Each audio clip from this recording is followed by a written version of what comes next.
Okay, good morning everyone. Welcome to today's meeting of the Employment Committee. Turning firstly to agenda item 1, which is the appointment of chairman. I understand that Mr Brecken was nominated as chairman-elect at the council meeting held on 15th of May 2024. Can I please ask the committee to confirm this? Can I please ask for a formal nomination first? The seconder? Okay, Mr Bracken, over to you. Okay, thank you. Thank you for that, everyone. Welcome to the first meeting in the municipal year of the Employment Committee. Usually the meeting is being broadcast live on YouTube and will be available for viewing after the meeting. The link is available on the council's website. Can I please ask all members and officers to have their microphones on mute until they wish or are invited to speak, and that the officers on Teams show their camera only when presenting reports. Can I just welcome Lucy Littlefair. Lucy's joining us this morning. Gordon is obviously leaving us very shortly, and Lucy has taken over as Assistant Director, so welcome to Lucy. And obviously this will be Gordon's last meeting, I think, of the Employment Committee, so good luck in your future ventures, and we'd just like to probably formally put that on record, Gordon, so you'll be missed, but yeah, good luck in your new ventures. Thank you very much, appreciated. Hopefully a bit less travelling, but maybe a bit more travelling in the other direction. But other direction, sure. Yeah. All right, thank you. I have received apologies from Mr Champion, Mr Bedford and Mr Harrison Rushton, and we have Mrs Posner, Mrs Fryer and Mr Harrison present today as substitutes, so welcome. Item 2 on the agenda is election of Deputy Chairman. Can I seek nominations for the position of Deputy Chairman and then ask the committee to formally agree this? So. Can I nominate Peter Bedford, please? Thank you, Mr. I second it. Thank you, Mr. Shepherd.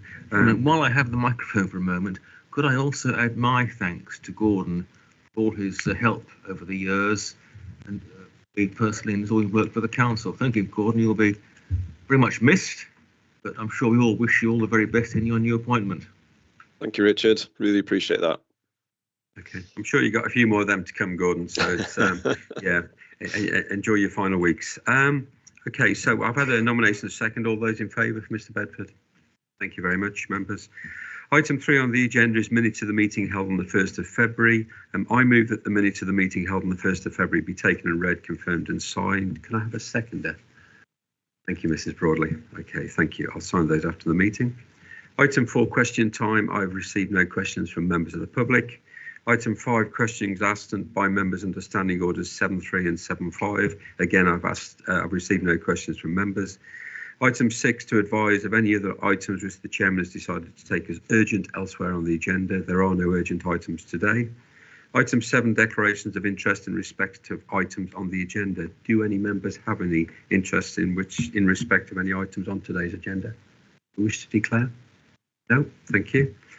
Item 8, presentations of petitions under Standing Order 35. We have no petitions today, which moves us straight on to our first report of equal pay audit, pages 9 to 38 of our agenda packs. And Gordon has joined us this morning online to present the report. So Gordon, I'll hand over to yourself. Thank you. Thank you, Chair. And I wondered if I can just ask to do a very quick verbal update on the national pay negotiations after this report, because we'd now got the employer's offer, so I can update members. I've certainly done that before. But coming back to the equal pay audit report, we undertake an equal pay audit approximately every 3 years. We know that equal pay is has come under renewed scrutiny in the last 12-18 months. Starting with Birmingham, but there are also equal pay challenges from trade unions in Coventry, Sunderland. Those are probably the headline areas. It's really important that we've got a robust infrastructure in place and that we regularly monitor and review our practice. And this audit is one part of that infrastructure. So I'll just take you briefly through the sort of headlines of the report. So you can see in paragraph 2, we need to comply with comply even with the public sector equality duty, which has been around since 2011. And part of that is about providing fair pay and reward to our employees. An equal pay audit isn't mandatory. We don't have to do it, but it's certainly good practice, and it provides us with that internal reassurance and assurance that we're meeting that aim, as well as managing our risks. So essentially, it involves comparing pay against a range of staff demographics, and by doing that technical exercise, that could result in the identification of any gaps that we need to consider, rectify, or accept if they're legitimate. And you can see in paragraph 5, there's Equality and Human Rights Commission recommend that, you know, there's a certain tolerance level around those gaps, and at what point we should review and monitor, and what point we should take action. And if we've got less than plus or minus 3% of a gap, that's effectively a margin of tolerance, so it's within acceptable levels. So paragraph 7 sets out the scope of the audit. So we're looking at all our posts across the county council. That includes ESPO as well, as they're within a pay structure. And we take 12 months of salary payments. So we've used April 22 to March 23, and then you can see in paragraph 8 a 5-step model for how we collect and analyse that data. So I won't go through those 5 points. If we just towards the bottom of that page, we've got recorded data on all protected characteristics, but we can only reach meaningful conclusions around sex and age, just because of the level of declaration that we've got from employees. So you can see from paragraph 9 that we're looking to increase that, and there's ways that we can increase that, which will give us a more meaningful data set in future, as we increase disclosure across the council. So if I just go to paragraph 11 in terms of the findings. So there's a basic pay. In terms of basic pay, there's a pay gap of 1.9%, and no direct evidence of sex or age-based pay discrimination across the council. So that's the first positive. It's worth just saying part of our infrastructure is to use an equality-proof job evaluation scheme. We've used HEY for a number of years, number of decades, and that's commonly used in local authorities. There are a number of other schemes, but it's accepted as an equality-proof scheme. Absolutely crucial that we have trained evaluators. So it's not just about the scheme, it's about how the scheme's used. And that gives us that additional assurance and reassurance that we've got a robust pay and reward scheme. So paragraph 12, again, you take that preliminary examination of the data, which might suggest potential gender-based discrepancies, because where additional allowances are paid, we need to then look at what allowances are paid, why they're paid, and whether that in itself gives rise to concerns about discrimination. And in examining the data, we've not found any evidence of discrimination. So I'll come later to what we need to do going forward. But you can see in paragraph 13, there's a table that sets out, we've got an extensive range of allowances for lots of good operational business reasons, additional hours, night shift payments, standby, honoraria. We've got some ad hoc allowances such as first aiders, and then market premium payments. And you can see the percentage of staff who are in receipt of those payments. And some of it is driven by business need, the ways that our services run, and some of it is driven by the market. So when we start to talk about market premium payments, market supplements, retention payments, etc., those are driven by kind of economic factors, but with robust business cases behind them. So we'll just jump to paragraph 15. The summary, and there's obviously a detailed report attached, which I'm not proposing to go through, is there for information, but the results of the audit give us that assurance and reassurance that through the HEY job evaluation scheme, the way that we apply allowances, we continue to provide fair pay to council employees. So it's a positive report and a positive outcome. I just turn to gender pay gap comparators. Sorry, we brought the latest gender pay gap data to Employment Committee in February. That's then published at the end of March. And you can see that there are some comparisons and some comparators that have been put in, worth just looking briefly in particular at Nottinghamshire and Derbyshire, because you could argue that although every authority is different in terms of what they have in-house and what they've outsourced, there are probably some similarities, Nottinghamshire and Derbyshire, in terms of the types of services that they provide in-house compared to us. So again, you can see that the mean and the median figures are there just for information. Nottinghamshire slightly better position, Derbyshire slightly worse position. And again, we've been able to track year on year, and we presented that in the previous report, how we're progressing around the gender pay gap. So again, that's just for information. So to summarise, yes, a positive report, but it's important we don't just sit back. And in terms of what we should do now, summarise those in paragraph 18, we need to keep monitoring and keep reviewing. The allowances we pay, the impact of job evaluation, the range of market premia that we pay, etc.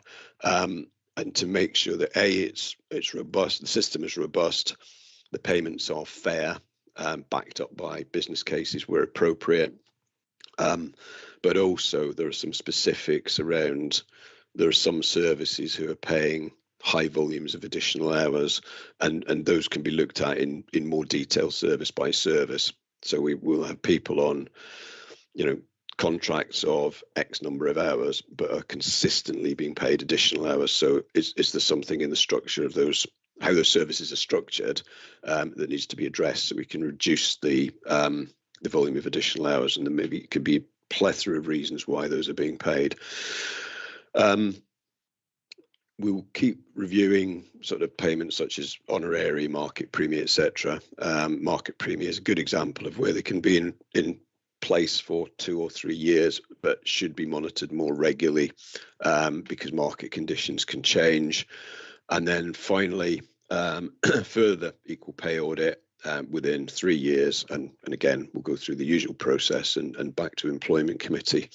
So I think that's all I was going to cover on the report, unless Sarah you want to add anything, because you did a lot of the hard work on this and I've just talked about it. No, that's absolutely fine, Gordon. Yeah, I think you've covered all the main points, but if there are any questions, then I'm happy to take questions as well. Okay, thank you, Gordon. Thank you, Sarah. Members, questions? Yeah, Dan.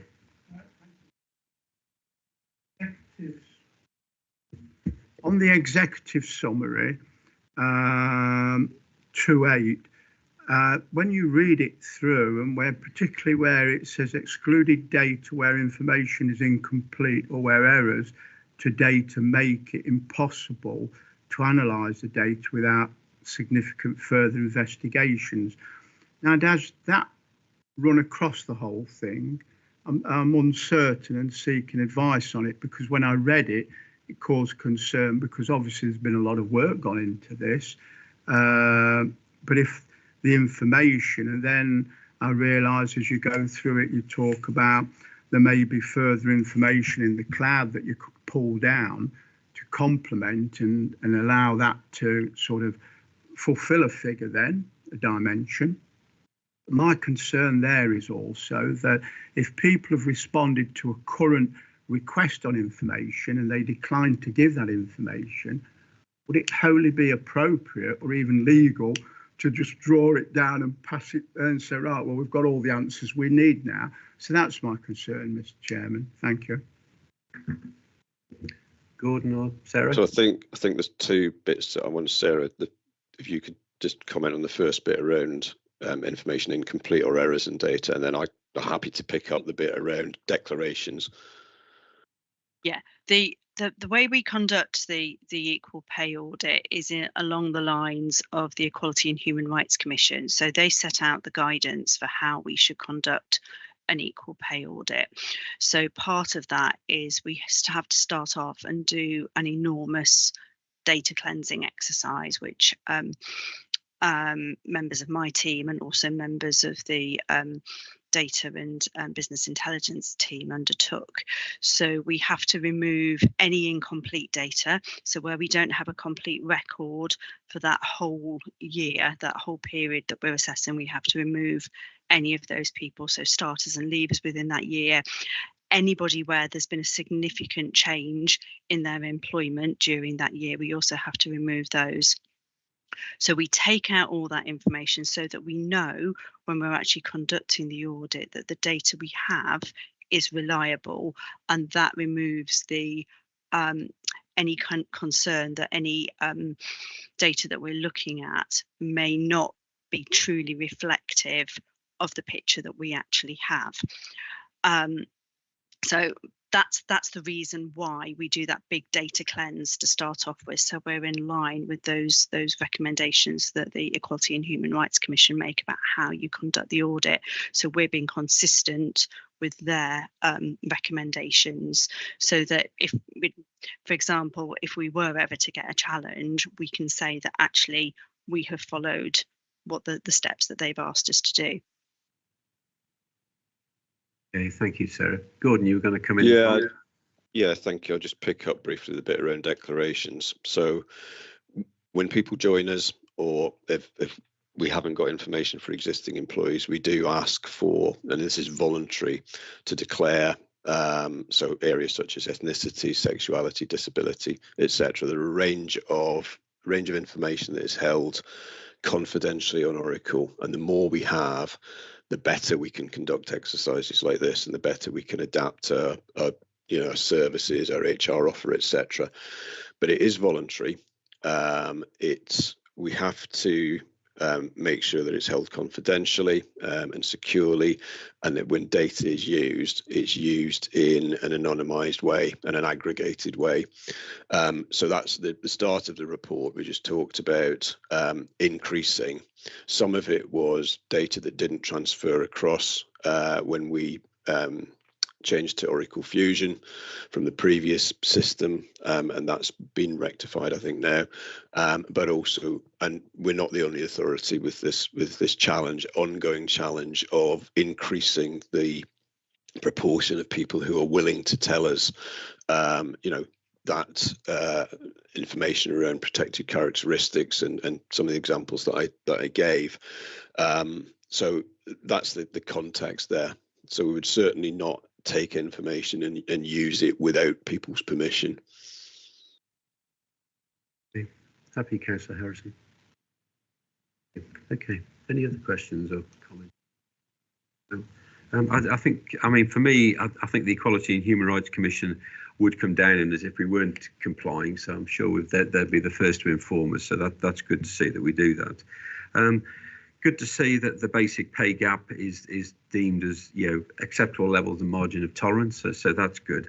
Just a quick question for me on the guide to the expected additional payments. Obviously, we have quite a few of those through the organisation, and sort of things like market premium, etc. Do we benchmark against? Can we benchmark? Is there data available that allows us to see how other authorities of a similar size are having to use market payments and sort of honorariums to sort of achieve their operations? We benchmark where we can. Certainly, if a business case comes forward for market premium for an individual or a group of staff, the business case needs to include market data, and that will be where salaries or either base salaries or salaries with additional payments that other authorities are using is published. So range of ways of getting that, either through our networks or from looking at adverts, etc. But we absolutely need that data to support a business case before we agree any payments. So there are various ways of getting that. Obviously, we're all in competition, so. Thank you. Just confirming no more questions, and we are asked to note the findings of the equal pay audit. particularly that the current job evaluation system, HAY, continues to ensure that pay is determined on an equal basis, that additional payments such as honoraria and premium payments will continue to be reviewed regularly to ensure that such payments are still justified and do not discriminate, and also the comparator data in respect of the gender pay gap. So we note those. So does everyone agree? Okay, thank you. Thank you, Gordon, and thank you, Sarah. So is it okay, just, sorry, Chair, just to give you a very brief update on the pay negotiations? Yeah, we got a circular, I think it was last week, from the national employers. So the trade unions earlier in the year had lodged their pay claim, and effectively it was at least £3,000 or 10%, whichever's greater, on all spinal column points. They wanted some additional reviews of pay gaps and a reduction in some things that they've put in before: reduction in the working week, additional day of annual leave, and then a phased approach to reaching a minimum pay rate of £15 an hour in a maximum of 2 years. So some really quite significant requests that they put in. National employers responded last week, and this is the first one is NJC, so this is our grades 2 to 17s, the majority of our staff, National Joint Council. And what the employers have offered is 1,290 consolidated payment up to a certain point in the national pay scale, point 43, and above that, a percentage increase of 2.5%. They've rejected a reduction, unsurprisingly, to a reduction in the working week, additional day of annual leave, and also very much questioned the affordability of being able to reach a minimum pay rate of £15 an hour. Again, none of those are a surprise. Chief Officer and Chief Exec pay bodies had requested parity with what was happening, what was being offered at the top of the NJC pay scale, and had certainly complained in previous years that there was a lack of parity. Both of those pay bodies, the offer is 2.5%, so they've got parity, but all three pay bodies, all three trade unions, sets of trade unions will now need to consider the offers, consult their membership. Obviously, all this is in the context of national living wage, current government aspirations around national living wage, to be topical, inflation being lower, previous increases, and affordability. So there's a whole range of things that are kind of in the melting pot that form the basis of the employer's offer, and that's they do a number of regional pay briefings, and we feed in our views. That happened in March, I think. So we know that the pay spine at the bottom is being squeezed. So we have people on lowest grades or lowest points who are on either the same or very similar pay. National employers are aware of that, and the plan is to redesign the pay spine from 25-26, so next year. That's quite a detailed technical piece of work. So the encouragement to trade unions nationally is, please consider this quickly, align across the recognised trade unions, settle this quickly, and then we can start to get into what a redesign of the pay spine means for 25-26. But we'll see where we get to. I haven't got a feel yet for how the trade unions are going to react to this. It's probably all I can update on at the moment. All right, thank you, Gordon. Thank you for that. That was hopefully helpful for members. So, okay, thanks very much. All right, thank you. Yeah, all the best. Enjoy the rest of your day. Thank you. Next item on our agenda, item 10, is the staff survey action plan on pages 39 to 48 of your agenda packs, and Andrew Stewart, our head of people services, will present the item. Thank you. Thank you, Chair. So I just wanted to set out that this update is on the key actions identified from the 2023 staff survey. This is to show you that what work has been done since the actual staff survey has happened as part of the biennial feedback cycle. So it's just to say that we survey staff, we then communicate the feedback and performance from the staff survey. We then ask people to review, plan and act on the feedback, and then there's a further stage in terms of feeding that action back to staff before we undertake the next staff survey. So in terms of point 5, it's just confirming where we're at with our staff survey, and point 6 talks about the action plan that we're taking with regards to localised action plans and some corporate actions that we're taking with regards to promoting the good results of the staff survey, identifying actions relating to areas of concern, and then also talking about the communication cycle, so making sure that we're communicating outcomes back to people to ensure that they understand what we've done as a result of what they have said as part of that. So it's just to confirm that there is an Appendix A outlines some of the work that has been undertaken in order to support that agenda. And then there are some other examples of how we've promoted the organisation using the staff survey results, because we have got some really positive results around the us as an employer of choice that we have actively engaged with as part of our recruitment in the process. So what we are then focusing on is some of the areas around stress at work, communication around the management of change, bullying and harassment and feeling safe to speak up, and colleagues with disabilities feeling less positive around a range of factors. So it's just identifying specific actions that we are taking in order to redress some of those concerns.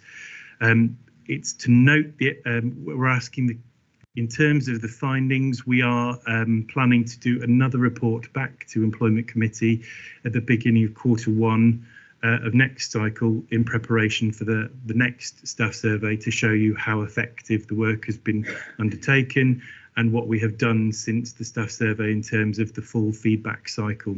So the recommendations for the committee are to note this report in terms of the actions that have been received, and to take assurance on the work that we're undertaking. Thank you. Okay, thanks, Andrew. Questions? And I know Councillor Broadley. Thank you, Chair. The areas for improvement, they're quite significant areas that have been pointed out. Can you make sure that when you do the next report to the Employment Committee, that you state quite clearly how these are being sorted, so that this doesn't appear in a staff survey in the future? Because obviously bullying and harassment and not feeling safe to speak up is quite worrying. I'm presuming it's not all over the whole of the council, and it could be just certain areas. But I would like to know what is being done about it, and whether there are any results from the next survey will be interesting to see. So it does, you know, the positive feedback is good. I'm not decrying the whole report, but the areas for improvement I think are quite concerning, and it would be interesting to know what areas they involve and whether they're, as I say, what is going to be put in place to mitigate those. Thank you. Thank you. Point noted. Ms. Pendleton. Thank you, Chairman. Thank you for the report. You're walking on eggshells at the same time as trying to be as reactive as possible, and watching that you make sure that the anonymity of anyone who complains is carefully guarded. And actually, I applaud you for getting hold of this and really trying to deal with it. My question relates to the feedback that you hope we'll get, and I hope that it has suitable questions in it which say, well, did we deliver or not? And a yes, no on that questionnaire from that perceived individual, if necessary, put upon individual, is taken back and really acted upon. Is that your approach? Thank you for the question. I think the approach is to make sure that they're reviewing the next staff survey, because we'll be asking the same question again, and we would expect areas of improvement to demonstrate that. So if they have acted upon it and taken action in those areas, the same question being asked should show an improvement. But we need to be telling, I think some of it is making sure that they've been told that we have acted on what you have said based on the area. Does that answer the question? Chairman, yes, thank you. I think it does. You've anonymised it. You've distanced them rather than being direct to them. So long as the staff are comfortable with that approach, and then I don't think they'll be disgruntled, and then they'll look at the meat of what you've done. And I think that those two are really where I'm focusing in on. I appreciate the approach. I mean, you're the professionals, I'm not. You guys and girls know which way really this divvies up. But so long as it divvies up, I'm comfortable. Thank you, Chairman. Thank you. Councillor Shepherd. My comment arises from the fact that item 18 this morning is actually an exempt item. I'll just explain why I'm relating the two things together. I did ask Gordon why 18 was exempt, because I think we should always just ask ourselves now, why is this not in the public domain? The response was, well, it's a deep dive. I won't go into any more detail, and we'll all see in due course how we think that works out being an exempt item, whether we feel we're able to ask more and get more information what that means. So my comment, Chairman, really is, depending on our experience of how item 18 works out, whether we think we rightfully learnt things there which wouldn't have been in the public domain or couldn't have been in the public domain in a discussion, it might be worth the committee considering, I say no more than that, whether we get some feedback from Mrs. Wardley's comment, again, as an exempt item. I simply float the idea. I was quite surprised that the item 18 was exempt. I've had the reason given to me by Gordon. All I can say to the committee really is, let's see whether it being exempt, in our view, information we think is valuable and we understand couldn't be in the public domain. And if we think that's the case, if, it'd be worth considering applying the same procedure to Mrs. Baldry's questions. Leave it there, Chairman. Thank you. Okay, thank you. I mean, certainly my understanding of the exempt item was it was something that members of this employment committee sort of wished to sort of do a delve, and I think it was felt that questions that may get asked might identify, key people, key positions, etc., and it sort of doesn't, make that possible. So I think that's why we're there today. But yeah, we'll obviously see how it goes on. So, any other questions, members? I mean, for me, I think the social media is good. Presumably we put them up as posters as well and display them through sort of, things like Leicestershire Matters, because obviously not everyone is on social media. I'm sure most of our staff are, but not everyone is social media aware. So I just wanted to make sure we follow up with, around the buildings, etc., because there is some good data there and good feedback from those surveys that we do. So. Thank you. I'm not sure that where it's published, but we're definitely putting it onto social media. We will check that out as part of our recruitment campaigns to make sure it's included within the building. Thanks, Andrew. Thank you. And we are asked to note the staff survey action plan based on the staff survey 2023 and to support the approach being taken to address the findings of the survey. Does everyone agree? Thank you. Thank you, Andrew. Item 11 is an update on the people strategy, again on pages 49 to 76 of our agenda pack. And again, Andrew is going to present this item. So over to yourself, Andrew. Thank you, Chair.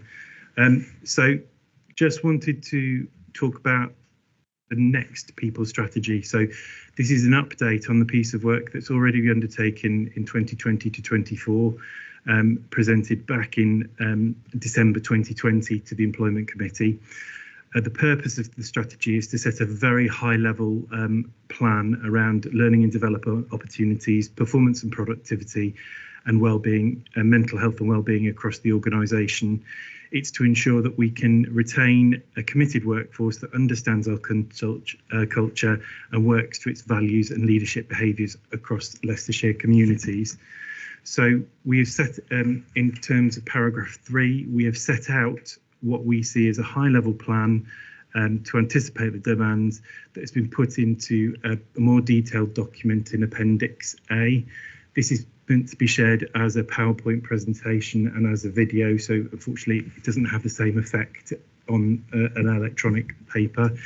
It's meant to tell a story of where we have actually come from, what we are actually building upon the work that we've actually done, and then set out what we are going to do in the next 4 years as part of that. It takes account of our whole workforce, looking at our workforce demographic, our staff survey results, and current approaches in the document itself. So this is categorised into 4 main themes around leadership management and workforce development, performance management, recruitment, retention and workforce planning, and then organisational culture. We have set out a set of principles previously that we felt were still the same principles that we are adopting going forward, around working smarter in more innovative ways, improving service delivery as part of continuous improvement, developing our culture using values and behaviours, ensuring that we have inspiring leaders and great managers, attracting and developing talent, focusing on efficiencies and reducing costs, and improving colleagues' health and well-being at work. This is set out in terms of achieving some workforce aspirations around, we want it to be a place where people want to work. We have a diverse workforce where everyone can be themselves. We are a confident, capable and engaged workforce. We support people with their mental and physical well-being. We nurture, grow, talent and develop people and enable people to change and work smarter. So the idea being is that there's also 2 golden threads that run through the policy around employee well-being and also around EDI, which has also been developed in conjunction with the EDI strategy that's being consulted on at the moment. So there are some clear alignments between those 2 pieces of work. It is intended that this is an annual piece of there'll be an annual review will take place in Q1 to then, because there's projects that sit underneath each of these individual themes of work, and we will look to report on what we've achieved and how we've achieved it coming back to Employment Committee. And we're asking that this is approved as the draft people strategy going forward, so that we can start our broader communication of this in terms of the wider workforce. Okay, thanks, Andrew. Members, questions? Councillor Harrison. Thank you, Mr. Chairman. Yes, it's impressive. I'm wondering how you communicate, because working in a smarter, more innovative way, lovely. I mean, the strap lines are fantastic. It just jumps out and you look at all the coloured pictures, you think, oh, wow, that's jolly. But it'd be far better if you were then able to explain how you're going to do that. So you've got your strap lines are wonderful, but where's the meat? Where's the bones? What's it all about? You know, develop a culture of using our values and behaviours. How do you do it? So people understand, because otherwise it just becomes a mass of slogans and the obligatory coloured pictures everywhere that fill our booklet up. But, you know, I just feel that when you're doing this, I worked in marketing, and how you communicate is really important. And you can give a strap line, but people, oh, and it bounces. Where's it gone? You know, you've got to get a little bit more information. And this is how we're working in that particular way, and it just opens the whole thing up. Just as a member reading it, but I have a different eye and a view.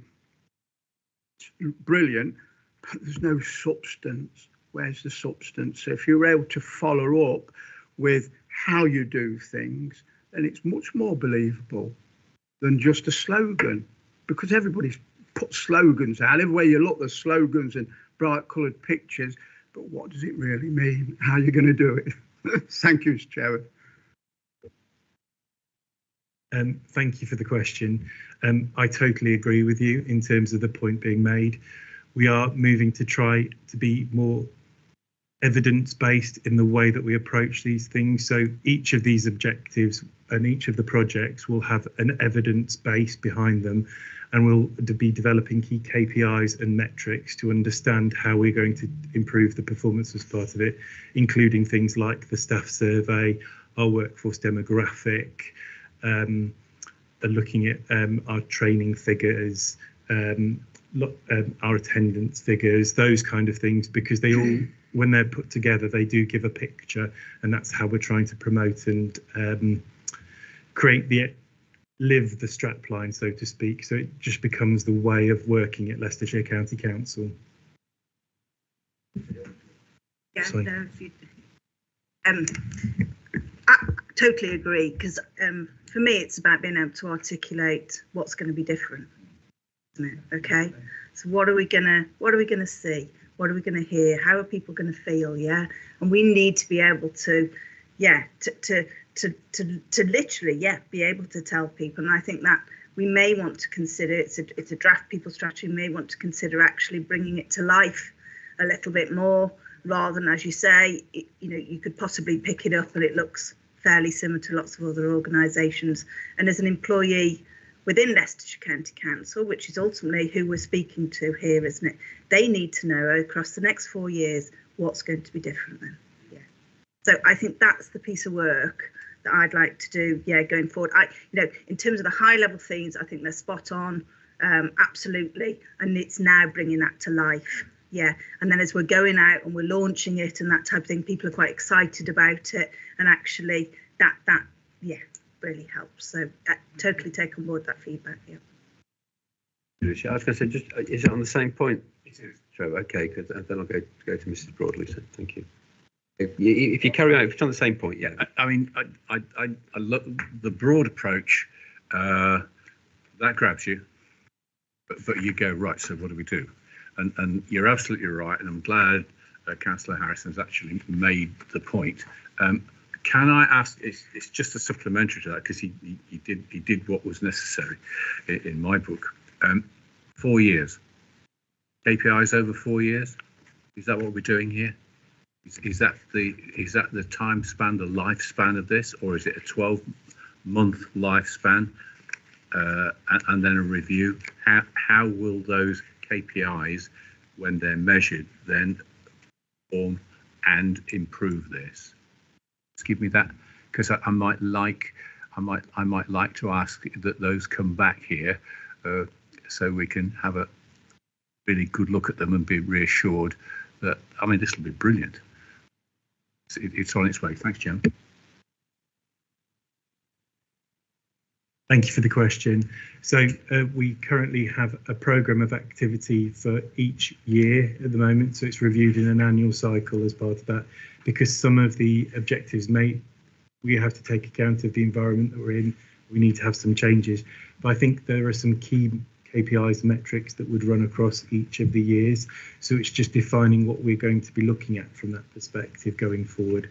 So I would say it's the same KPIs across the 4 years that we'd be looking to try and work with. But it's just trying to make sure that they're simple, straightforward and easy to understand for everyone as part of how are we going to measure this. I think the example is, I come from the NHS. What they said is around staff engagement is that you can measure staff engagement through how many times people wash their hands. So you don't need to measure everything. You just need to make sure that there's certain things that we're measuring in order to demonstrate what we want. So it's the so what question. How is that going to be different? And then how will we know when it's different in terms of what will that look like and feel like from a metric? Okay, Chairman, thank you. It's really then a matter of good luck with the KPIs, and may we see them in a report at your leisure when so that we can be assured of going forward and real progress. Because as Councillor Harrison said, we're used to this sort of thing. It's lovely. It's cosy.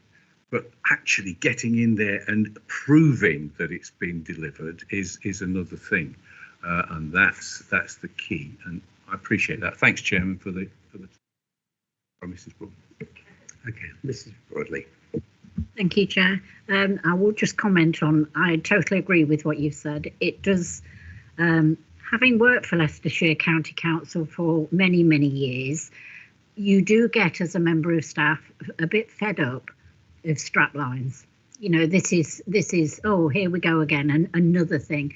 So for this to be moved forward, it's to let the staff know the meat on the bones, that it isn't just a strapline.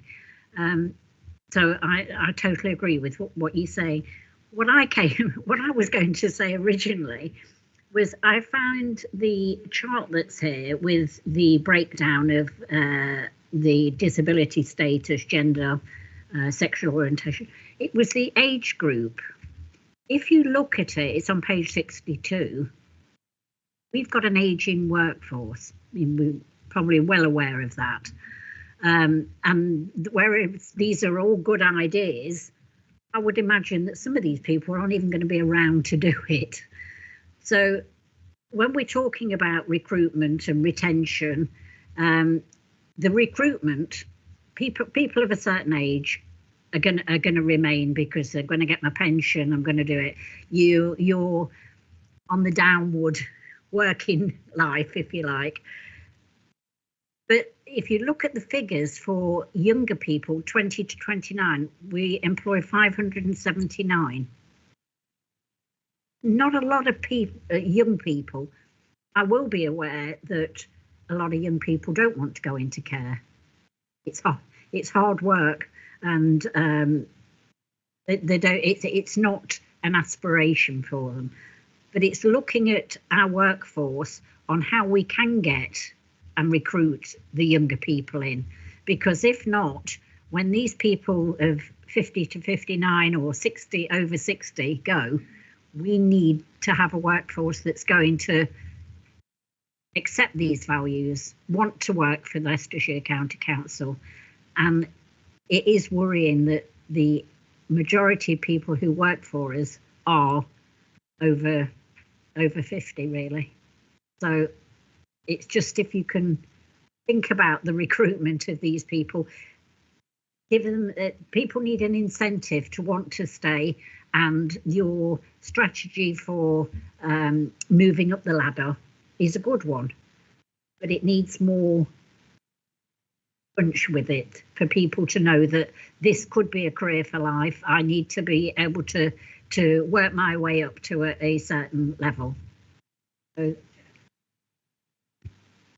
absolutely, we need a 10-year plan to a certain extent. So beyond the 4 years, isn't it? Around the exiting of those individuals, addresses the recruitment problems. But what is it actually that young people don't think of the council, as a potential career opportunity?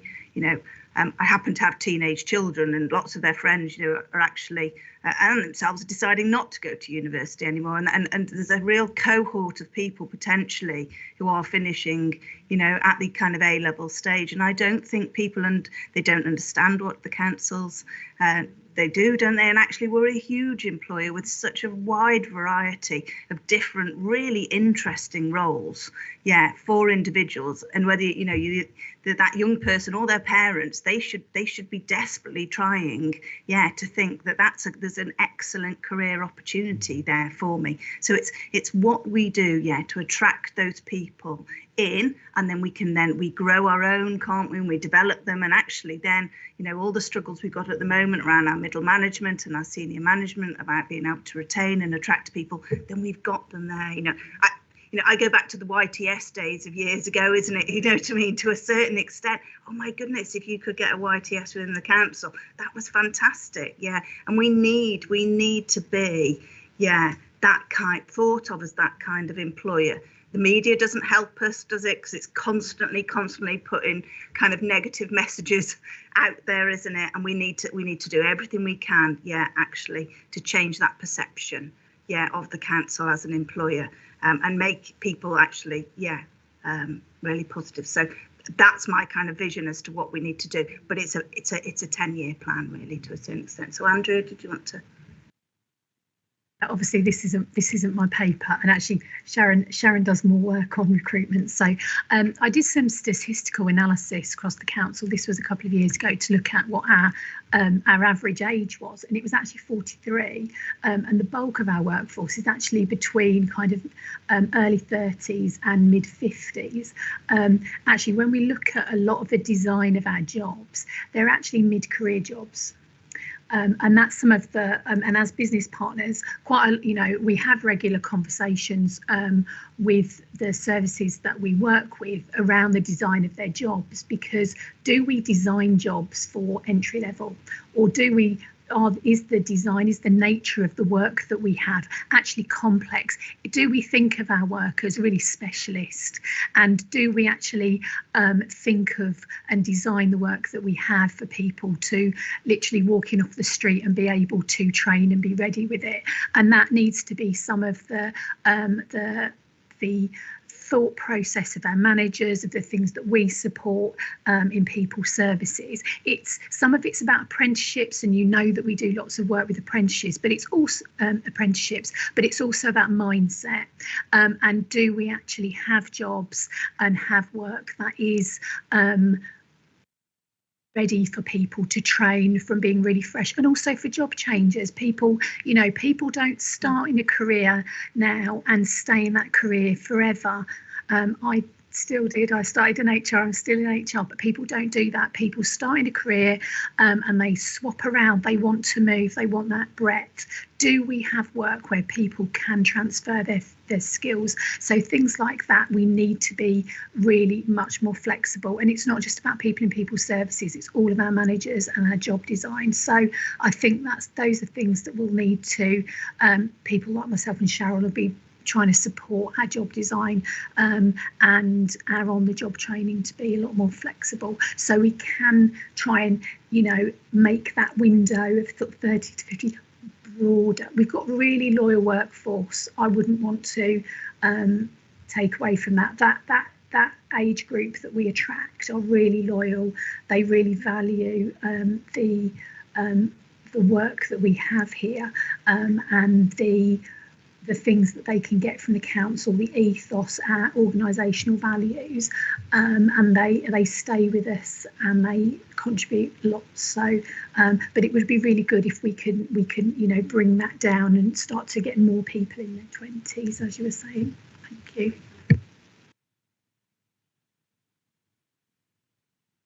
So I just wanted to sort of put into that lots of this has been considered as part of this and forms part of our project plans. So there's talent planning, workforce planning, and succession planning that needs to be looked at across the organisation going forward. I think the other point to mention is around the ageing workforce, about supporting people into later life careers, to support people to work for longer, because it's all about there's financial pressures as part of that, so it's making sure that we can do that as well as supporting the younger people to come in. And it's there's a balance to be had in terms of how can we support people at both ends of careers in order to make sure that we're maximising not losing the historic knowledge, but transferring that to people as they come through. So I just wanted to give you some assurance that that is contained within the plan that we've got set out. Thank you for that. It's the report is good. Don't get me wrong. I'm not sitting here criticising the report, but it did concern me when I looked at the age group, and you saying that the average is 43. Well, there's a lot more on the lower end, the older end of the scale than the younger. Years ago, people said, work for a council, you've got a job for life. I agree with you. Not everybody. I didn't end my working career doing what I started doing my working career. Circumstances, home life, everything changes the way you work. And it's to give people within the authority the opportunity to change. You could be working for adult social care but end up in HR or whatever. It's letting people understand that they have got the opportunity within the council to move around. And yes, I take your point that you want to support people not every older person wants to work. And again, it depends on the job, you know, and what you're actually doing is whether you're physically able to do it. So therefore, as you get older, is the opportunity to move something that is perhaps not so physical or whatever to accommodate. So the fact that you're taking this on board is good. But I would like to, from our point of view as members, see the meat on the bones and see what we're actually offering to people. Okay. I was going to say, Sharon, you wanted to come in, and then I'll take Councillor Fryer. Thank you. Thank you. Just to go back to the discussion around the age profile, which is obviously a concern, I thought it might be useful for me to let you know about some activity that we've got going on at the moment with our comms colleagues. We are very conscious that we are not an attractive employer to the younger kind of population, so we are working on that. We're trying to create some more dynamic content. TikTok has been mentioned. I'm not on TikTok, but that's been mentioned. So we're trying to get some more creative content which really shows kind of a day in the life and all of our different roles. And we're trying to build on a bit of a strapline, which is Be the Difference for Leicestershire. So really trying to sell that kind of public service element. So hopefully you'll start to see that content coming.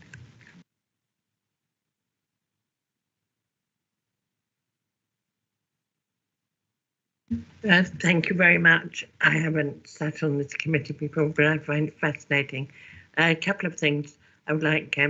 Yes, I agree that young people now, I have 4 grandchildren in their 20s, and the chances of them doing the same career for the rest of their working life is remote. My eldest grandson went to university to do a 4-year course, left after 2 years. He was doing HR and business studies. He's now a tree surgeon, because that's what he wants to do.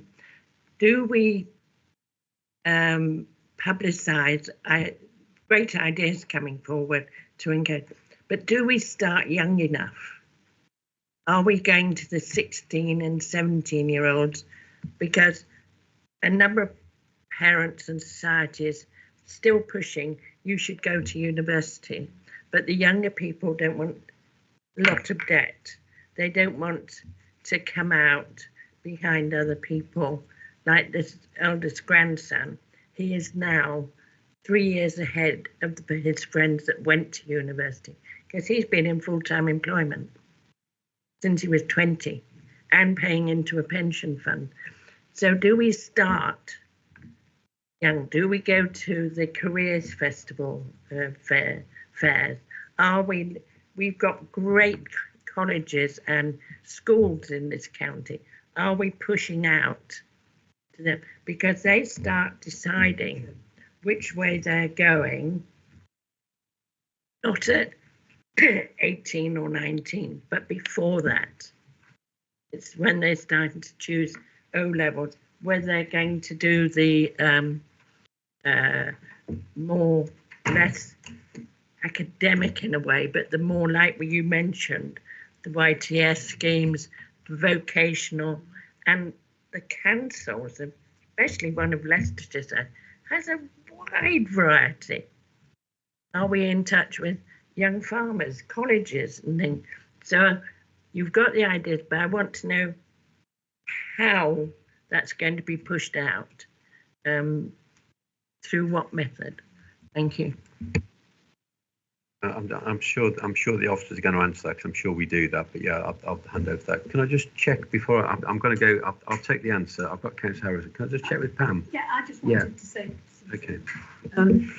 Which my portfolio is communities, so a lot of what you're talking about I know about anyway.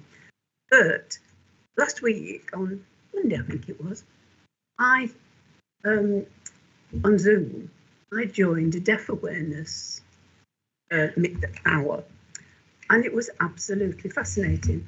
I've been a county councillor since 2009. I didn't realise how many deaf people, profoundly deaf people, that we employ, and how BSL is used. And honestly, that was one of the best hours at a meeting I've spent this week, without a shadow of a doubt. It was fascinating to listen to these, and not not all old. I'm not saying they were young, but not sort of our age, about how they cope with working at the county council with not being able to communicate verbally, and how sign language used, and how also they can. One of them actually has the I can't remember what it's called now, but she gets somebody from outside to come in and support her.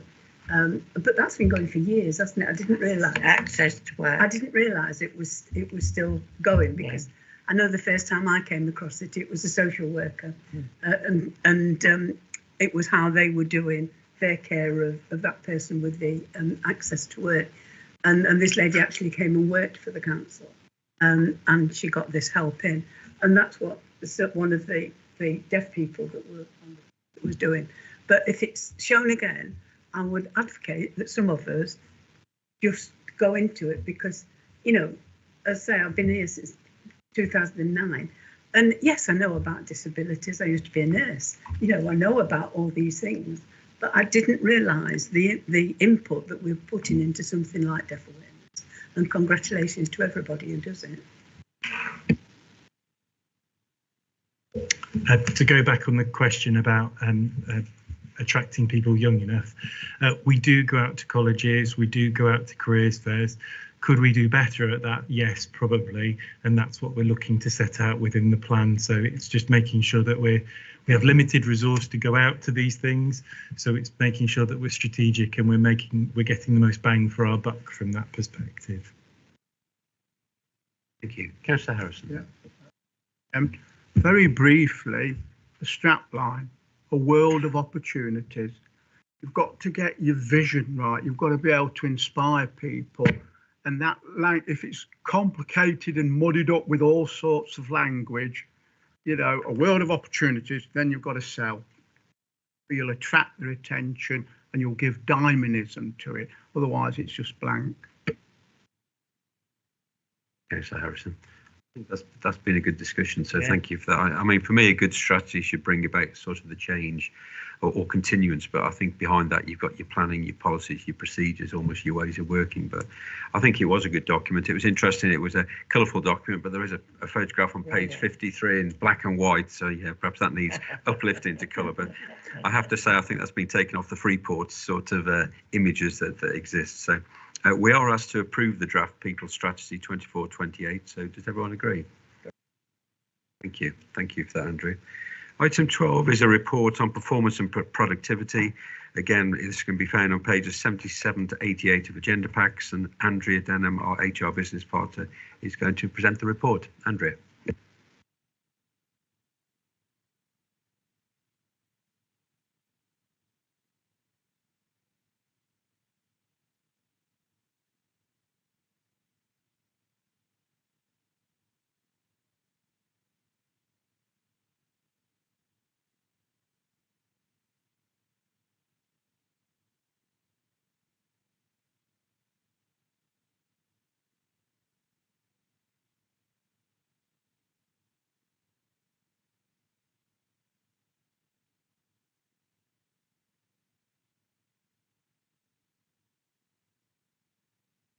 Sorry, Andrew, do you want to pop your microphone on? Sorry. Geez, shall I start again? Yeah, okay. So sorry about that. The purpose of the report is to provide Employment Committee with an overview of how performance and productivity is managed within the employment relationship. So there's a wide range of factors that impact on performance and productivity, and we know that the adoption and increased use of hybrid working has meant that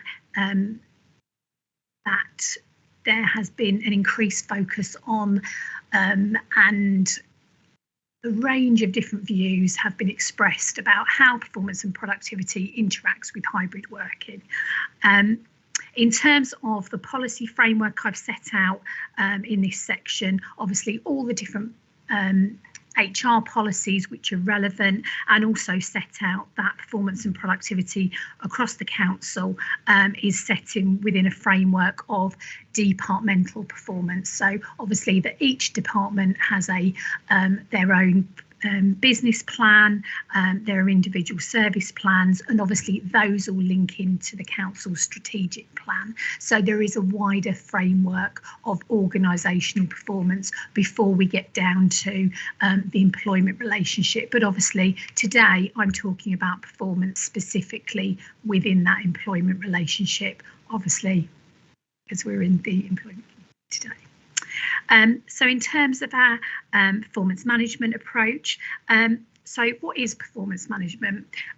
It's the way that managers seek to maximise the value that employees create while they're at work.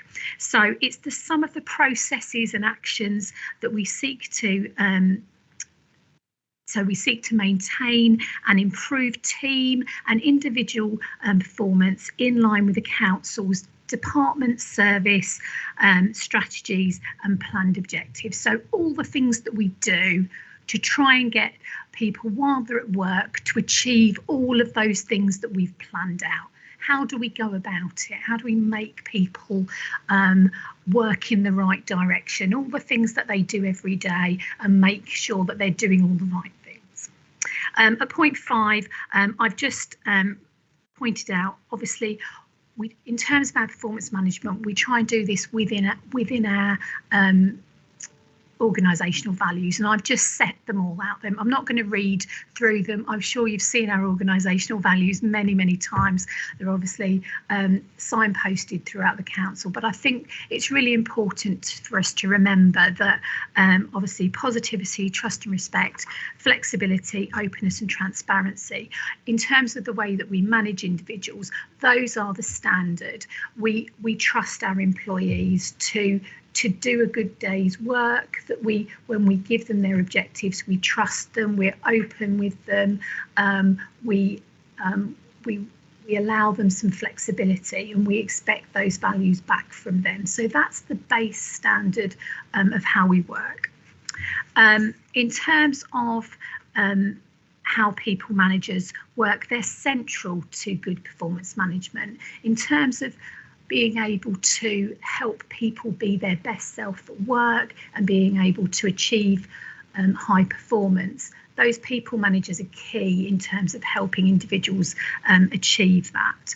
And it's about two-way communication. It's not about people telling people what they expect of them and that's the end of it. It's about that two-way dynamic, people being able to be set objectives, being able to understand what they're being set, being able to go back and ask for clarification, for help, being motivated by your manager to be able to get feedback from them, to be able to get praise. I mean, we all know this, we've all been in an employment relationship at some point, but all of those things are really important in terms of being able to keep someone on the right track. It might be that things change. We know that change is an important part of life. It's an important part of business life, of organisation life. Objectives change, finances change. So managers need to be able to adapt and to be able to work with their staff, to be able to reset objectives, to reset the path, and for staff to come back and say, context has changed, I need to renegotiate and I need to be able to reset what I'm doing. So it's a constant dynamic, that employment relationship, and it's key to performance and productivity. In the appendix, and I'm not going to go through the appendix, is a document which is a draft of the performance management framework. What this document is it sets out for managers, for people that are new to the organisation, or for managers that want to see the context of all the key resources, links to all the documentation, which basically sets out what are all the things that you need to understand to manage performance. What are all the different tools, techniques? How do they all work together?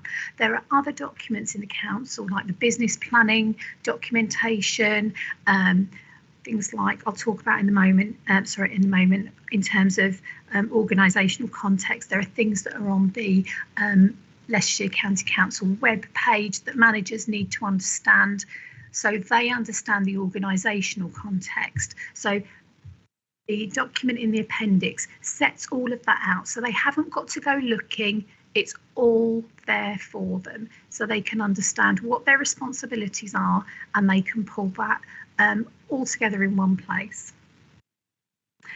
Within the report, I've set out, in terms of organisational context, what do managers need to know. So in terms of at the organisational level, we've got the annual delivery report, and we've got the performance compendium. I've said that correctly.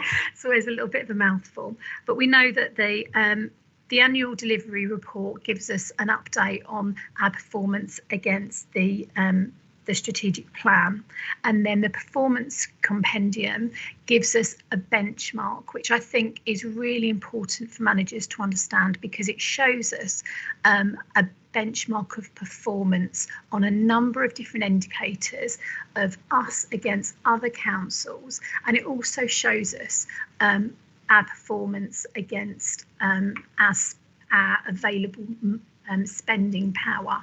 And I think it's really heartening to show that although we know that we aren't a highly funded council, that actually we perform well on a really good range of factors.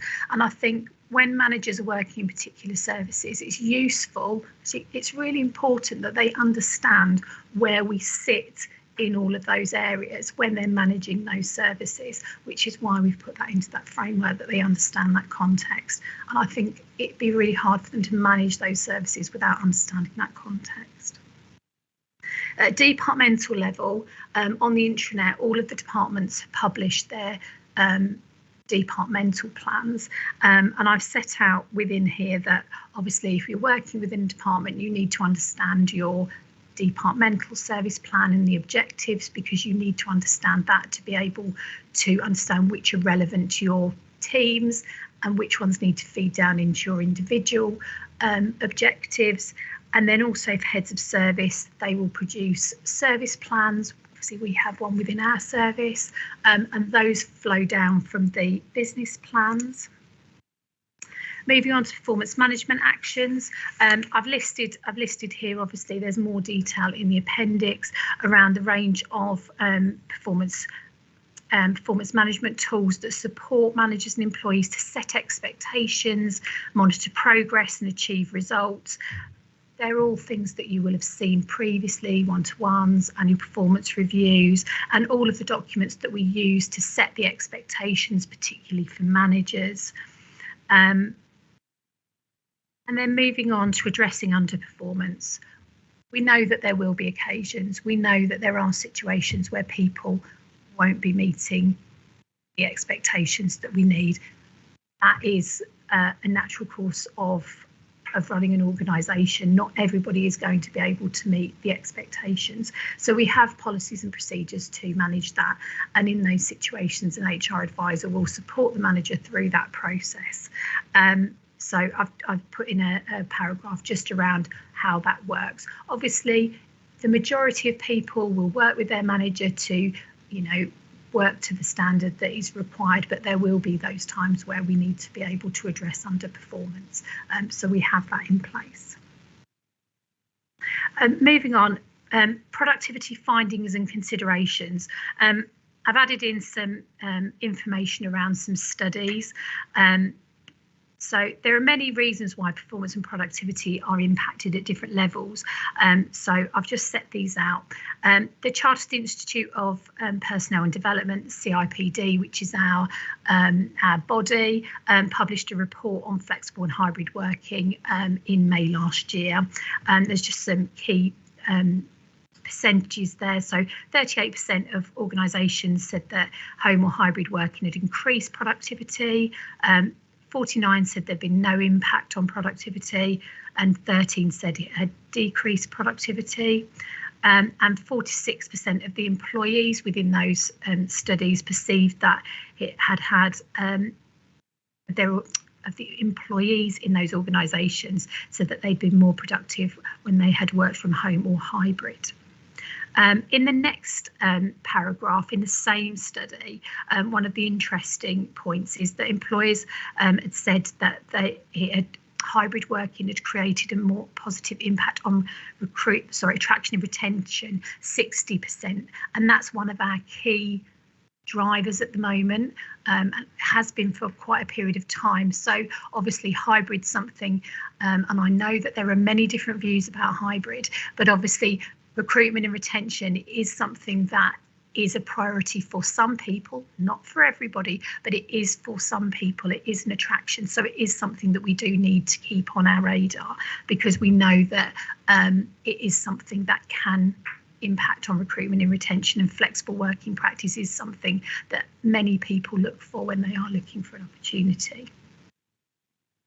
There was a Stanford study, obviously I've detailed there, where it said that productivity had increased by 13%. Obviously that looks like that was a particular type of work, because it was saying it was because of more calls, fewer sick breaks, fewer breaks, sick days. We can take that in context. It looks like it's a particular type of work. Is it relevant to us? I don't know. I've put it in. I appreciate you may take that in context. So not all of our work is like that, is it? It looks like a call centre. Yeah, so I think obviously we do have some work that's like that, not all of our work. So I'll let you take that in context. I think some studies have shown that there can be fewer distractions working from home. I think anecdotally, I think people around say that, when you're doing a piece of focused work, working from home seems to be the best way to get it done. I think we know amongst colleagues that seems to resonate and can support productivity. If work is routine, home distractions are more likely to be negatively impact productivity. I could see that if you're working from home and you had a lot of things in your home, you weren't alone at home, I could see how that could be true. And I think, but on my reflection, I think it's all down to your personal circumstances. If you were left alone in your house, that might not be the case. But if you were at home and there was a lot of things in your home that were possibly going to distract you, I could see how that could work. So again, I leave that with you. Through the council's own hybrid journey, it's clear that having the right technology, does it work? Does it work for you? Have you got what you need? Office environment, we know that there's still work going on in the Penn Lloyd building at the moment. We're currently going through our own transition. So having the right office environment, have you got the right collaboration space when you come into the office? Have you got the right places to go? Leadership, is your manager on board with the hybrid working? Do they know how it works? Are they set up for managing hybrid meetings in an effective way? Have they got the skills? Have they been on the training? Performance management practices, are they doing all of the things that we've set out as expectations? Are they trained? Are they managing by objective? I think for me, hybrid working reinforces the need to work by objective. We know that before we had hybrid working, we could put a load of people in a room and we could look at them. Did we know we should have been managing them by objective? Were we? I don't know. Now we have to manage them by objective. From an HR point of view, that for me, leading on performance, that's better because we have to manage them by objective. I think my personal view is that we have to get hybrid working right. We have to be able to they have to have the right technology. They have to be able to collaborate when collaboration is the right thing to do. We shouldn't be trying to collaborate remotely because that doesn't get what we need. They have to be able to have focused time, quiet time at the right time. And I come back to the beginning of what I was talking about, is managers need to be doing the key. So we go back to the beginning of what I was talking about, is it's all about that manager being really skilled at making this work, talking to the person about how are they going to make this person as productive as possible, and not saying you will do X, Y, Z, but talking to them about how do we get you into the right place? What do you need? what's the best way for you to get all of these things done in the best way possible. So in summary, I've provided you with a framework which I'm going to be publishing as soon as I can get this set up with the web team to get this onto our intranet pages, around all the tools and the framework for performance management. I've tried to highlight obviously the organisational and the departmental context, but hopefully I've tried to focus on actually this is about that manager-employee relationship and about wherever somebody's working and whatever their job, it's about that relationship and that conversation and the fact that it needs to be regular and reviewed to make sure that that person's thinking and doing all the right things and changing what they're doing. And it might be that this week they're meeting with their colleagues a lot and next week they're not, they're working a really focused way on their own, but that we keep that really dynamic. And it takes quite a lot of effort, but actually that's hopefully what I'm going to leave you with. So I'm asking the committee to note my report, but obviously I've spoken a lot more than what I've written in my report. So hopefully I will leave you with that. Thank you very much, Chair. Thank you, Andrea. Right, I'll open up to members. We've got Councillor Fryer first and then Councillor Harrison. Thank you. Thank you very much, Andrea, and really very interesting and very full report. I find it interesting too because only 10 minutes ago we were discussing how to get younger people, and I think hybrid working is suitable for middle management or people who have already started a career such as yourself. But I think to encourage younger people, work becomes part of their social life and health as well. And I know it's now only starting to come out. And I find this with sorry to keep reporting, I have 2 grandchildren in their 20s working in France or French, and I have 2 in this country. The older one found hybrid working very, very isolating. And when they did have a Teams meeting or let's all get together on something like that, was not happy to raise points sort of through a screen rather than face to face with it in person or problems. And I think it's going to be very tricky. I don't know about everybody else in this room, but a lot of people met their best friends or life partners through work. You're not going to do that through a screen. Sorry, you're not. It might do it first and it might be exciting, but it won't last. I think also for the people it suits mainly, I personally find, are the middle range of age. The very young or just starting careers, maybe not. And the older people who have had hybrid working forced on them, and not all of us are technical phobes and are on their internet the whole time, or their phones, or on TikTok. That can be quite isolating as well. So I'd be quite interested sometime that when these percentages come out, it'd be really interesting to know what the age range is, whether it is this middle group. But I think it is something we have to really, really look at. And I don't think hybrid working's been going on long enough to see the long-term effects. I mean, in my own life, I have people working in my road, and some of them now find it very stressful.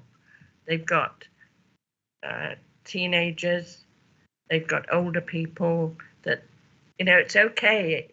I live alone. The dog doesn't interfere with me. And I can switch the phones off. But that's not a family life.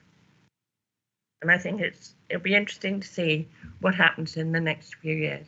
But thank you. But I would like to know the age ranges. Thank you. Unfortunately, the studies that were published, they didn't have the age ranges.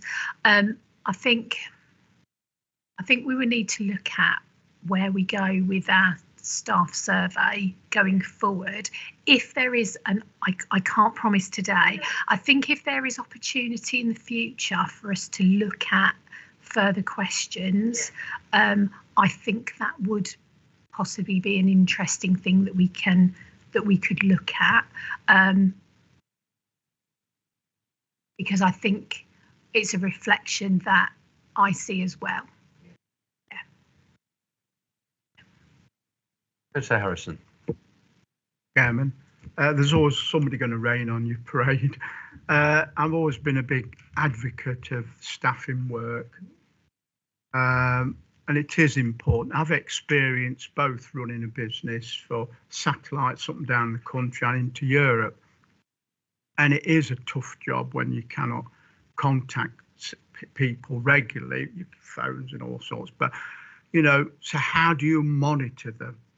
And we had systems in those days, faxes, where I would know production and figures every 4 hours, so twice a day I knew.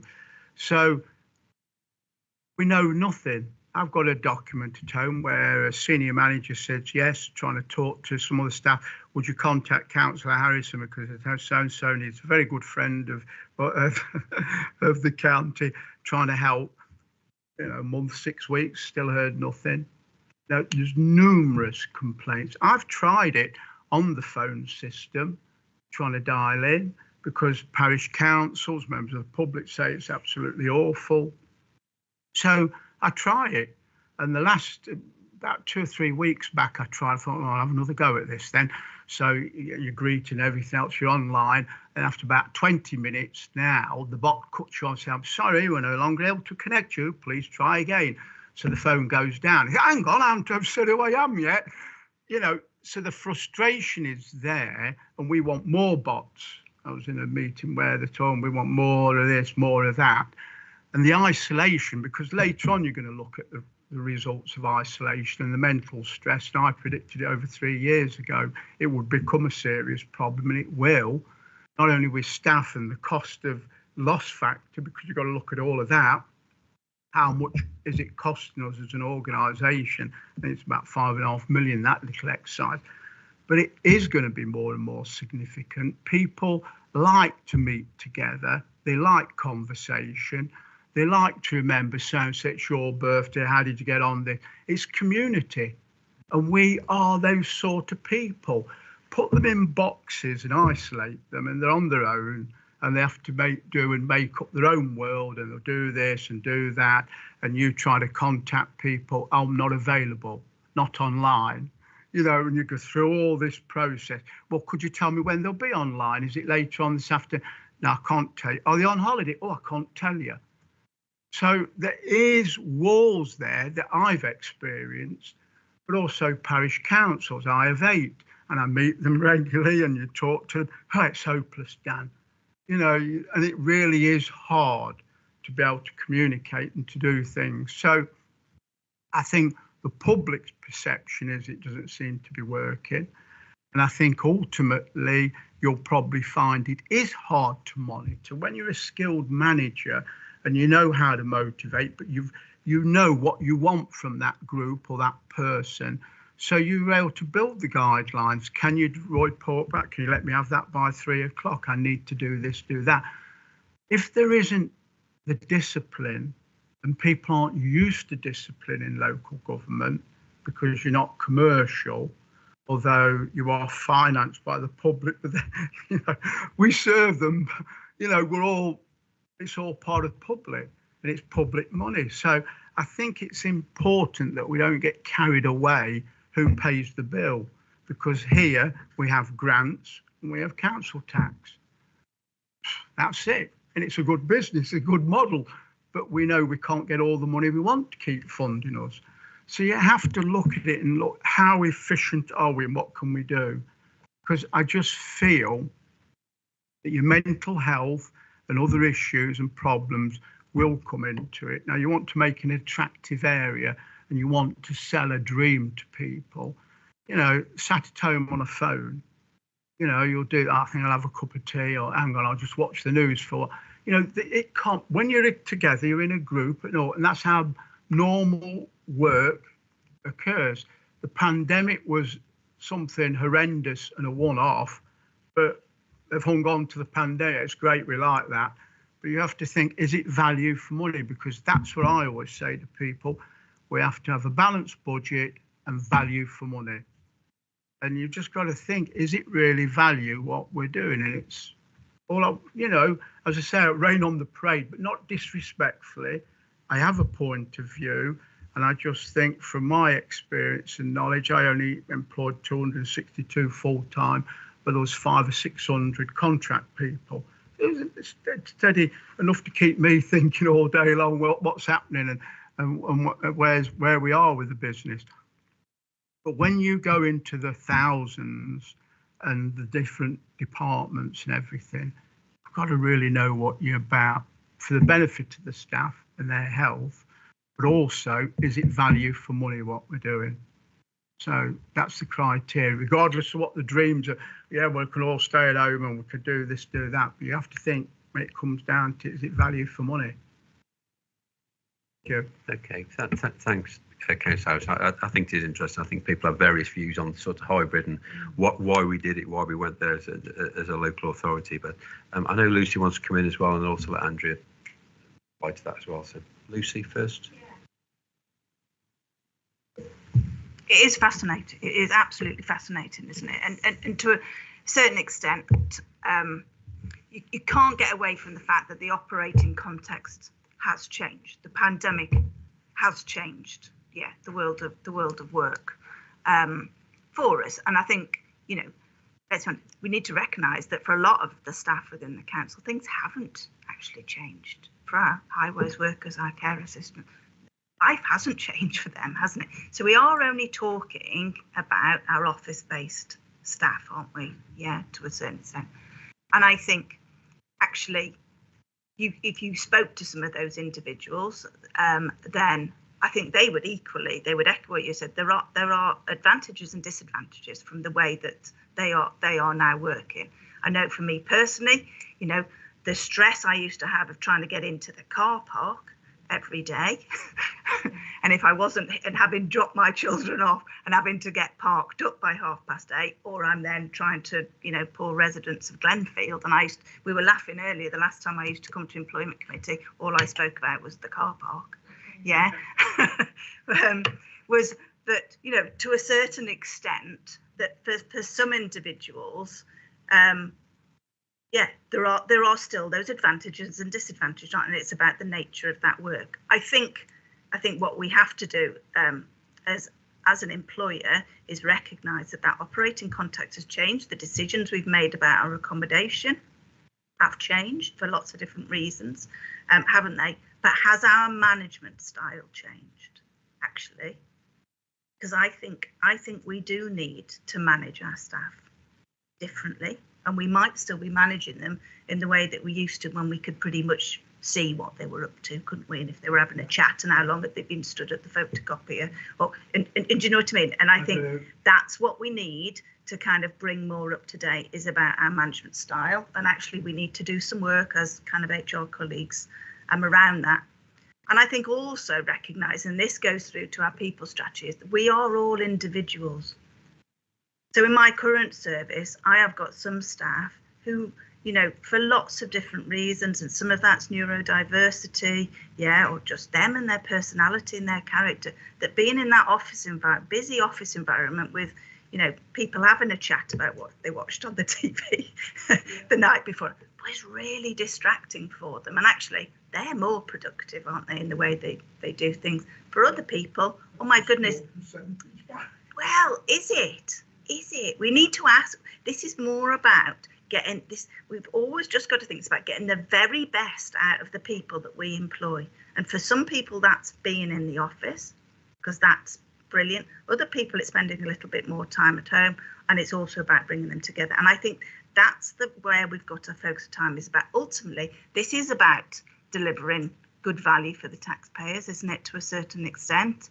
Yeah, and it's making sure that we're working as productively as possible. And a lot of that is about talking to the staff that we employ. What works best for them? How are they going to be most productive? Yeah, and then how do we work as a team? What does that mean for us as a service and ultimately as a department? I think that's the work that we really need to do before we make any big statements about it's 2 days, it's 4 days, it's not at all, it's whatever. We need to really speak to the people that we employ and about what works well for them. It's kind of is my perspective on it, but it's an emotive subject. I absolutely get that, but we need, again, publicly to be able to justify why we work in the way that we do. I do genuinely believe. Andrea, did you want to add anything to that? No, it's exactly what Lucy said. It's just the only thing I was going to say. I wrote down the word balance, and I think that was the conversation that I think we need to encourage managers to talk about,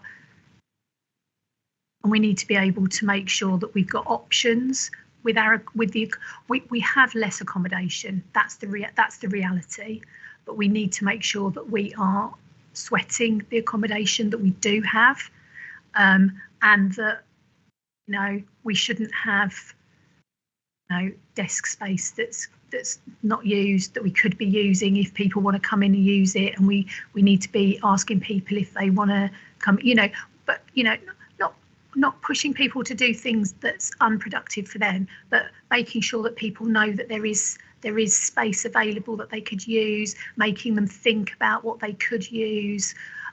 So I think we just need to make sure that we sweat the accommodation space that we do have, so that that's as productive as possible, that we need to make sure that people are thinking, that they don't get into like set patterns of, well, I always do this, so I'm just going to keep doing it. And that we're having regular conversations in one-to-ones around actually what is the best thing for you to be doing to be the most productive, and that they just don't get into like stale patterns. And that's back down to what Lucy just said about individualism, having individual conversations, which then feeds back into our inclusion and diversity approach in terms of what is the best thing for people's roles, etc. So, thanks, Andrea. Go to Shepherd. Thank you. I mean, Danny, you've opened up a very important subject here, which has been on our minds for a long time. I welcome Lucy's, in my view, carefully nuanced reflections on where we are, needs to happen. Speaking about younger people, I listened carefully to your comments, but it does also occur to me that, obvious point really, younger people are the ones who've grown up with all this, he says in his vague way, IT stuff as part of their worlds, and actually probably expect operating in that kind of environment. And I take the point that it makes us a more attractive employer when we're competing for staff that offer this variety. So it is something which is very carefully nuanced.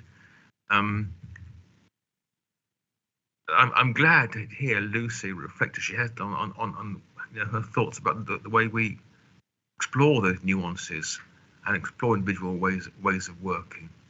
I'll leave it there, Chairman. Thank you. Thank you. There's no other comment. I think that's been again a good discussion. So we've got a busy agenda. We've got some good discussions going on. So we are asked to note the contents of the report. So can I ask, does everyone agree? Thank you. Item 13 is report on organisational change policy and procedure. Action plans. This is on page 89 to 94 of agenda packs. Damien Buckley, our Democratic Service Officer, will present this item. Thank you, Chair. This is a report that comes to each employment committee, and it sets out an update of the current action plans, which contain provision for compulsory redundancy and details of the progress on their implementation. And there are two appendices, one with current action plans and one with ongoing ongoing action plans, and the committee are just asked to note.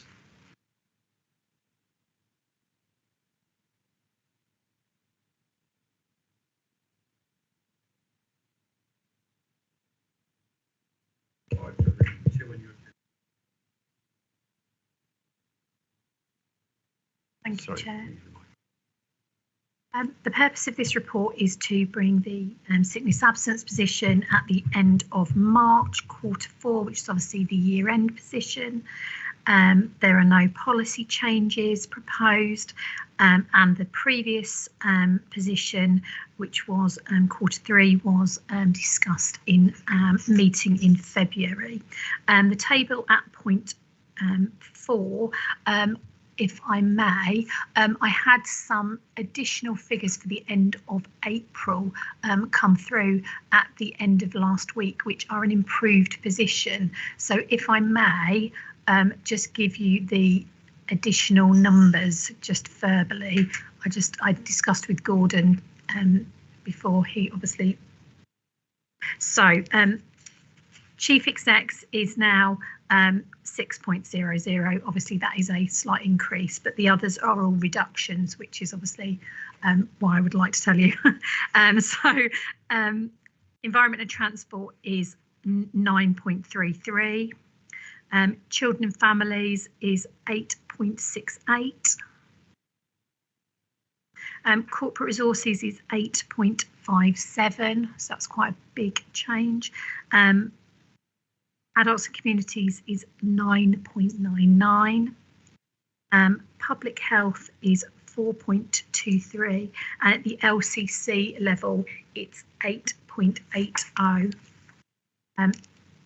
ESPO is an increase is 8.07, and EMS is 6.35. So just thought that would be useful. So given that we'd there was some good reductions in those, I thought would be useful to share. So over to page 94. Obviously at the end of Q4, Chief Executives and the Public Health Department were below our corporate target of 7.5 days per FTE, and the Children and Families, Corporate Resources, Environment and Transport and Public Health and ESPO had all made improvements from Q3 to Q4, but as I've obviously just verbally given, we're continuing to make some really good improvements into April, which should sustain. One of the things to note is that we finished the end of year at 9.27. We finished the end of the previous year at 9.27. So I suppose anticipating a question is, which I often get asked, is what difference have you made, Andrea? What's the difference? You know, we've made obviously a huge amount of effort in terms of attendance management activities between last year and this year. We know that obviously in a variety of services we've got huge demand increases. We know that we've got escalated financial controls, we've got financial pressures, we've got a lot of pressures within departments, which puts pressure on services and can cause attendance issues. My view is that we have sustained a position where I feel that without the efforts and the resources that we've put in attendance, we would have been in a worse position. Obviously at the departmental level, there's been lots of, you can see that it plays out differently at the departmental level. Obviously it would have been better if we'd made some difference between the two year-end positions. I still feel that we've made progress in terms of because of all of the challenges that we've had during this year, and we are still coming off the back of people still having operations and the NHS catching up with various things from the end of the pandemic. But we still have a lot of work to do, as I've pointed out in point 7, to get to that 7.5 days. We are still a distance from it. Moving into reasons for absence, the stress mental health position, it's still our highest reason for absence, and there is an increase there. At point A, I've pointed out there was an issue with the figures which I discovered when I was pulling together this report. We've had a change in some of the coding which happened a period of time ago, which is to do with, we share our Oracle system, payroll HR system with Oracle. There was some changes to some of the coding. In short, we have ended up with 2 codes which our mental health absence is being recorded under. And when I've been reporting on the mental health absence, I was only reporting on one of the codes. Initially, that was a small amount on one of the new codes. Over time, that's become greater. I've discovered the issue, which I obviously fully apologise for. And what I've done is I've gone back into the report and I've put the consolidated figure. And I've currently got somebody working on trying to resolve the issue with the coding. So we haven't got that issue. And while it's still an issue, I can pull both figures together. So, as I say, I can apologise for that. Now I've discovered it, I've put the correct figures into this report. But obviously it is an increased position based on the fact that I'd excluded that smaller code.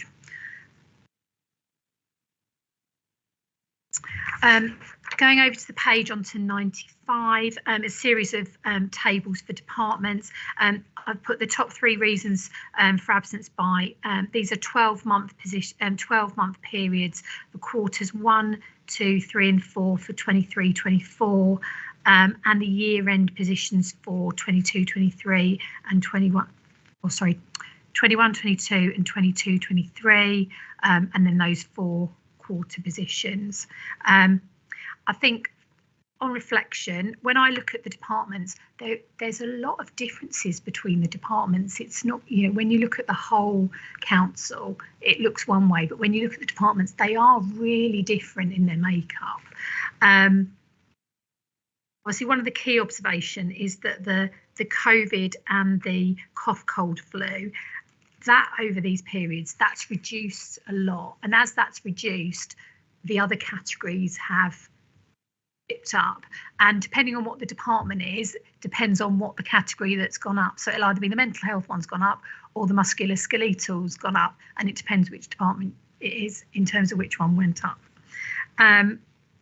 So from periods 3 to 4, the mental health has reduced in children's, corporate resources and public health, and it increased in adults, environment and transport, and chief execs. So a tale of 2 halves, really, really quite different, which is quite surprising to see. But obviously public health and chief execs are smaller departments, so their fluctuations can be quite, you know, quite stark. But it's quite, you know, I would have thought that the trends would be quite similar in the bigger departments, but they're not, they're different. Over onto page 97 is the long and short term trends, which look very similar to how we normally see them. The majority of our absence is due to long-term cases. We, in terms of our approach to attendance management, I think we've talked about our approach before. We have a resource, an HR coordinator who chases up with managers all of our short-term triggers. I think I've gone into this in some detail for those of you that are regularly on employment committee who follows up with managers all of the short-term triggers. So we have a robust approach to that, and then we have advisors who work on all of the long-term cases with managers. So we have, as I say, we have a robust approach to following up both types of absence. Obviously, the long term in its nature makes up the lion's share of the time, which is why it takes up more. And then into the service data, we've got some year-end, we've got obviously 3 year-end positions, and then the 4 quarters for this year for each of the departments broken down. So committee's asked to note the report and its contents. Thank you. Andrea. Thank you. Questions from members? Councillor Pendleton. Thank you, Chair. Thank you, Andrea. Wealth of detail. Crikey. Ever such a simple question. How do we compare with our peers?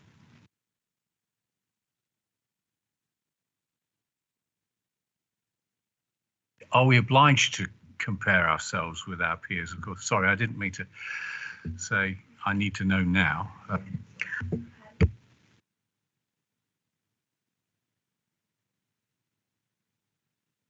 Sorry, in terms of the year-end position, I haven't had the year-end position for our peers, but I will get that for the next committee.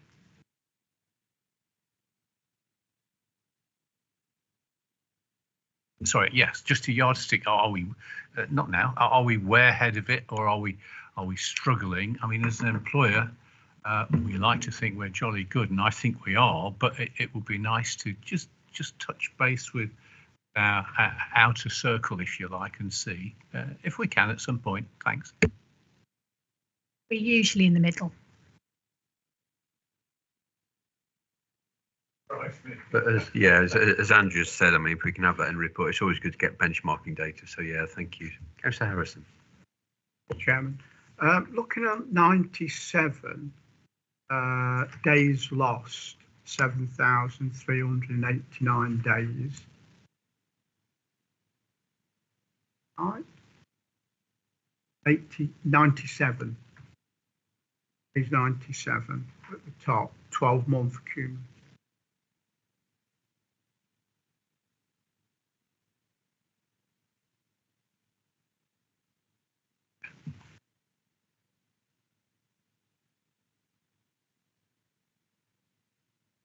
Apologies, where am I looking? Long term.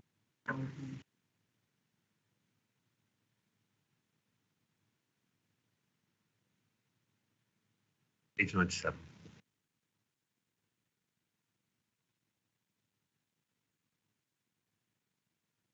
Sorry, I'm looking at the long-term, short-term. Which figure am I looking at? Sorry. Long-term.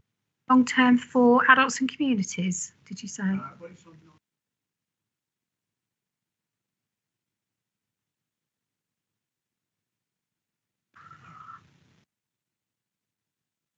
Yeah, that's the FTE days lost. When you work it out, it's 1,477 weeks. Divide it by 5. I just do simple things like that, and I can work. That's the weeks of that particular thing. So that's the dynamism of it. Because I like numbers and figures. You extrapolate, and it gives you answers, and you find your way forward. So it's not just a bland number there. The reality is there's a lot of weeks there. So, you know, it's just for us as guidance, really, to be able to look and understand, digest and think that's a volume and that's a consequence. I think since we've always had the table. I mean, I think this committee put the requests together and the table on page 93 where it totals 44,721 days lost at a cost of 5.47 million to the authority, and that's always been an eye-opener. I mean, I think your point, Dan, it was interesting on the mental health. I mean, if you looked at 30% of depression, stress and mental health issues across the authority, I mean, that sort of, it's a lot of cost, and it's a lot of days, and it's that is one of our main issues. It's when you look at children and families, that 40% of their sort of illnesses is that related. And I think that's the environment that those people working with some of our young people. But it's always been an eye opener, Dan. So. Any other questions from members? Councillor Shepherd. Andrew will know that I've been on this subject for quite a number of years, haven't I? And thank you, Andrea, for explaining the process from your perspective. But if one's being very sort of blunt rather than nuanced about it, one of the things you said was, despite all the work that's been done on this, end up at the end of 1 year, same figure as the end of the previous year. Did I hear you correctly? Is that what you said? Yes, we are at the same position. Yes. So it's always good, of course, to look at the nuances, try to understand that, but just feel one has to say, taking that overall blunt figure does make you ask, really. Well, I know you said that things would be a lot worse, as it were, without the effort put in, but it is, putting it mildly, disappointing to end up with that same overall blunt figure. And I'm hoping, Lucy, I suppose, really now, that just as you were looking at the nuances of work earlier on in the conversation, officers, you'll be able to make new ways of working effective in improving those attendance figures. I will reserve some more remarks later, if I may, when we go on to the exempt item. Thank you. Mr. Shepherd. It's always been interesting, the fact that we do sort of average that sort of, I mean, the lowest figures were in 2021, then we come through up to 9.27, but there used to be a view many years ago when I started work as an apprentice that the average person took 2 weeks off sick per year, and it's sort of 10 working days. And, we're still there. That was back in the 70s, so we are still at that sort of figure now. So. But it's always been encouraging that while I've been chairing this committee, the methods, as soon as someone rings in sick and they're off sick with whatever reasons, the manager, the department has to sort of cover that workload, and the systems we have in place to do that and achieve that, sort of bring that person back, are very thorough. It's always an interesting report, this. So thank you, Andrea. We are asked to note the update provided on the council's overall position on sickness absence as at the end of March 24. So, okay. Thank you, members. Item 15, there are no urgent items. Item 16 is the date of the next meeting, which will be on Thursday, the 26th of September at 10 a.m. And we've also had the meeting date of the committee for 2025 listed in the agenda pack as well. So we'll just note those. We now move on to agenda item 17, which is exclusion of the press and the public.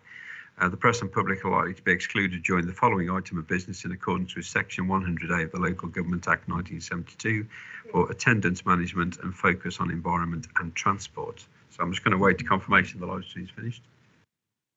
Okay, so we'll just